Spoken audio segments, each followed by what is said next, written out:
टिहरी जिले में होटल मालिकों और प्रशासन के बीच तनातनी कम होने का नाम नहीं ले रही है और अब डीएम ने इसे सुलझाने का जिम्मा पर्यटन विभाग को सौंप दिया है। लॉकडाउन के चलते लगातार प्रवासी अपने घरों की ओर लौट रहे हैं और उन्हें क्वारंटीन किया जा रहा है, जिसके लिए प्रशासन द्वारा होटलों को अधिकृत किया गया है। लेकिन होटल मालिकों का कहना है कि प्रशासन द्वारा किसी होटल में तो किसी में 3 कमरे दिए गए हैं, जिससे उनका पूरा होटल अधिकृत हो गया है। ऐसे में प्रशासन द्वारा उन्हें पेमेंट भी नहीं किया जा रहा है, जिससे वो खासे परेशान हैं। वहीं पर्यटन विभाग के अधिकारी द्वारा इस संबंध में होटल मालिकों के साथ बैठक की गई है और उनकी समस्याएं सुनी गई। पहली समस्या तो ये है कि जो एक होटल क्वारंटाइन के लिए ले रहे हैं, उनमें अगर पूरे महीने भर अगर 2 कमरे भी अगर उस होटल में इनके क्वारंटाइन के लोग आ रहे हैं, सिर्फ 2 कमरे अगर लग रहे हैं, तो ये पूरे महीने भर उन होटलों को होल्ड कर रहे हैं, जिससे कि होटल वालों को बड़ा नुकसान हो रहा है, क्योंकि ये तो 2 दिन का पैसा देंगे सिर्फ। तो कोरोना संक्रमण ने लोगों को खासा डरा दिया है और कई तरह के नियम भी इसके बाद बनाए गए हैं। लेकिन नैनीताल में ऐसे ही नियम कई वर्षों पहले अंग्रेजों के दौर में भी बने थे। ब्रिटिश काल में यहां सब्जी और अन्य सामान शहर के बाहर ही सैनिटाइज करने की व्यवस्था थी, तो बीमारी से बचाव के लिए भी अंग्रेजों ने कई नियम बनाए थे। अब इन्हीं नियमों को फिर से लागू करने की मांग हो रही है।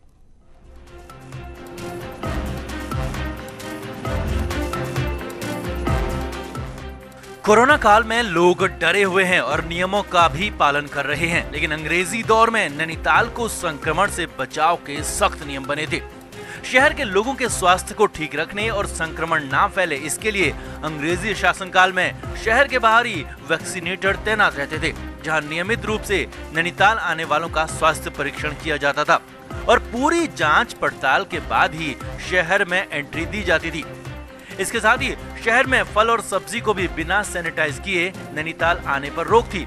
नगर पालिका के स्वास्थ्य निरीक्षकों की चौकियां भी इसकी निगरानी के लिए लगाई गई थी, जिसमें पोटेशियम परमैंगनेट के घोल में धोकर ही सब्जियों को नैनीताल आने दिया जाता था। अब कोरोना काल में उन नियमों को फिर से लागू करने की मांग जोर पकड़ने लगी है। उस जमाने में हमारा हेल्थ ऑफिसर इतना ज्यादा सख्त होता।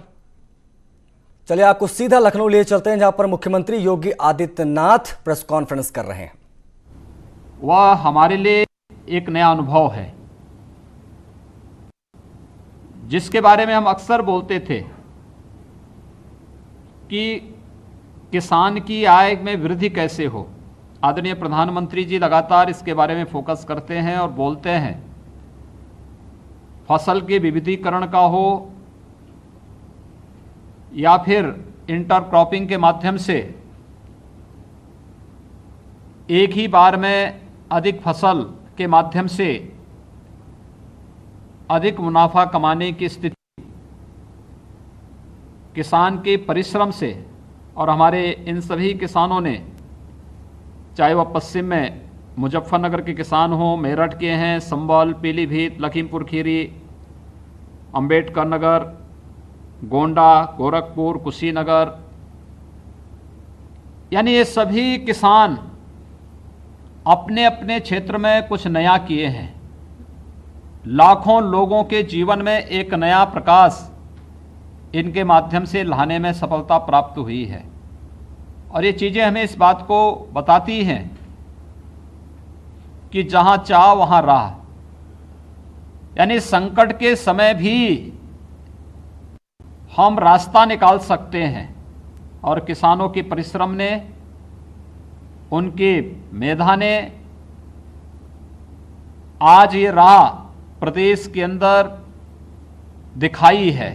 और ये तब जब देश के अंदर चीनी मिलें, लगभग 25% चीनी मिलें बंद हो गई थी पहले ही, यानी कोरोना के पहले ही बंद हो गई थी। और कोरोना के कालखंड में भी बहुत कम चीनी चल पाई थी, लेकिन प्रदेश के अंदर हमारे गन्ना विभाग ने सभी 119 चीनी मिलों को चलाया। हम लोगों ने संकल्प लिया था कि जब तक गन्ना किसान के खेत में एक भी गन्ना रहेगा तब तक चीनी मिल चलेगी, और उस संकल्प को भी पूरा किया। और आज यह भी तय करने का कार्य कि हमने गन्ना पेराई का कार्य कर लिया है। गन्ना पेराई के साथ अब गन्ना मूल्य का भुगतान भी होना है। यह भी हम करने की दिशा में बढ़े हैं। मुझे लगता है कि हम लोग 1,05,000 करोड़ के आसपास गन्ना मूल्य का भुगतान करने जा रहे हैं। अब कुल 15,000 करोड़ रुपए बाकी रहेगा। ये भी हम अगले कुछ महीनों के अंदर इस गन्ना मूल्य का भुगतान करने में भी हमें सफलता प्राप्त होगी। लेकिन उत्तर प्रदेश के किसानों ने उत्तर प्रदेश को अपने परिश्रम से फिर से नंबर 1 स्थान पर पहुंचा दिया, गन्ना उत्पादन में भी और चीनी उत्पादन में भी। खांडसारी उद्योग बंद हो गया था, तो खांडसारी उद्योग के दौरान जब किसानों में हलचल थी तो गन्ना विभाग ने फटाफट उन लोगों को लाइसेंस जारी किए और बड़ी मात्रा में जगह जगह खांडसारी उद्योग एक बार फिर से पुनर्जीवित होता हुआ दिखाई दिया। यही नहीं, कोरोना के दौरान याद करिए, मार्च प्रथम सप्ताह में अचानक सैनिटाइजर की कमी पड़ गई।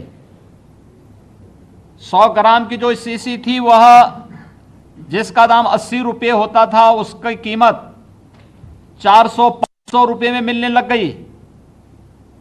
तो गन्ना विभाग ने एक नई तरकीब निकाली। उन्होंने कहा चीनी मिल तो चल ही रही है, हम सैनिटाइजर भी बनाएंगे। और सैनिटाइजर का इतना उत्पादन किया कि प्रदेश में हर विभाग को हमने फ्री में सैनिटाइजर उपलब्ध कराया ही गन्ना विभाग ने, बल्कि देश के 28 राज्यों को भी सैनिटाइजर की आपूर्ति सस्ते में की और दुनिया के अंदर भी सैनिटाइजर भेजने का कार्य किया।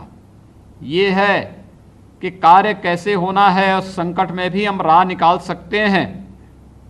उसका एक दूसरा उदाहरण इस अवसर पर हमारे इस गन्ना विभाग ने किसान बंधुओं की मदद से निकालने का प्रयास किया।